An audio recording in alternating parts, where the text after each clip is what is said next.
Le comentaba ayer en el programa que se dio por parte de INEGI la cifra de homicidios dolosos en el país en el 2021 y respecto a 2020 hay una ligera disminución de 3%. Esto fue pues celebrado ayer en la conferencia mañanera y calificado como un éxito de la política de seguridad.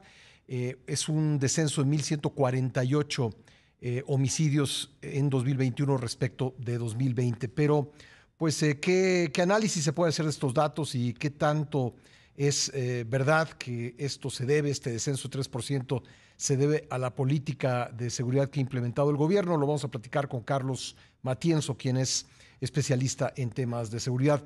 Carlos, bienvenido nuevamente al programa. ¿Cómo estás? Hola Pascal, muy bien, muy buenos días, un gusto saludarte. Bueno, pues la pregunta inicial y directa sería esa, esta baja en el número de homicidios dolosos entre 2020 y 2021 o 2021 respecto a 2020, ¿se debe a algo que haya hecho el gobierno federal? Bueno, Pascal, en primer lugar, decir que es una muy ligera baja. Estamos hablando de que la tasa de homicidios bajó un punto de 29 por cada 100,000 habitantes a 28. Ujú. Lejos estamos todavía, incluso en los niveles más altos de Felipe Calderón en 2011 y mucho más lejos de los de 2007, que digamos es la referencia de lo más bajo que hemos estado recientemente. Ahora, estamos hablando más bien de una estabilización de la violencia y la pregunta es, ¿se estabilizaron los homicidios por algo que hizo el gobierno? Ujú. Pues para que esto fuera cierto, se tendrían que haber estabilizado la mayoría de los estados del país. Y Ujú. lo cierto es que en realidad se están cruzando dos tendencias.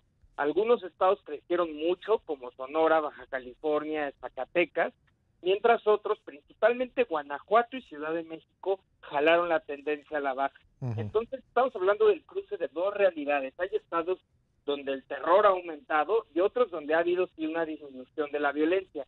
Y en ese cruce pues se cancelaron las tendencias y se estabilizó, digamos, la tasa nacional. Entonces no necesariamente esto es atribuible a una acción de gobierno, porque hay estados que van muy mal, francamente. Ujú.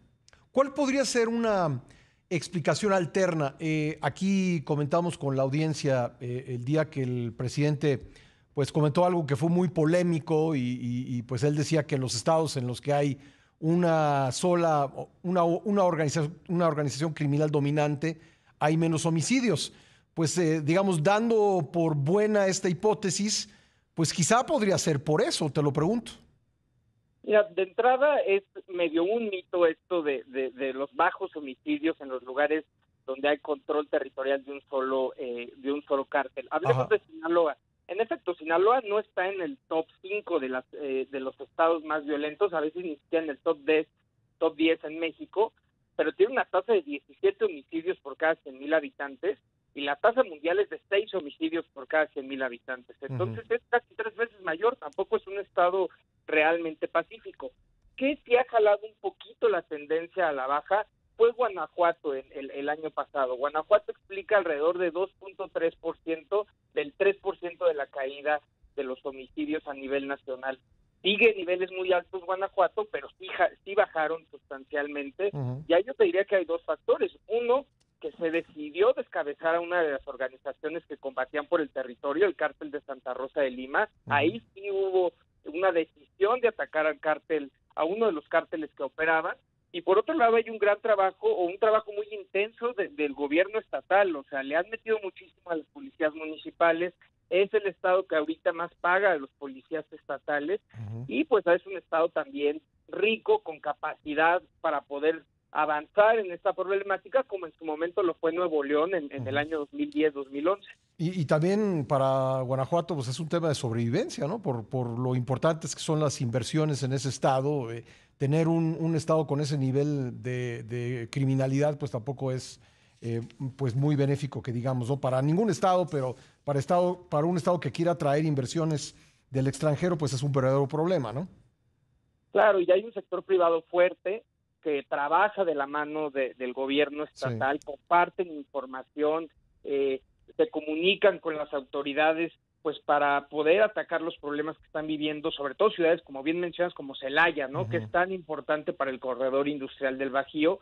Ahora bien, El gran problema es que estos son estados que pueden hacer la chamba solos, son estados pues ya desarrollados, que recaudan bien, que pueden invertir, pero luego hay otros estados, por ejemplo Michoacán no ha cesado la violencia, por más que sí se ha enviado al ejército, pero el gran problema es que se han reducido los subsidios para policías, que no se está haciendo un esfuerzo nacional para reformarlas, para invertir en ellas, para invertir en los sistemas de justicia de los estados, y entonces esos estados que son más bien pobres, pues no van a solucionar el problema. O sea, estados como Michoacán, Colima, por ejemplo, se salió de las manos, ahí iban bajando el año pasado y arrancan este año con un repunte dramático de los homicidios.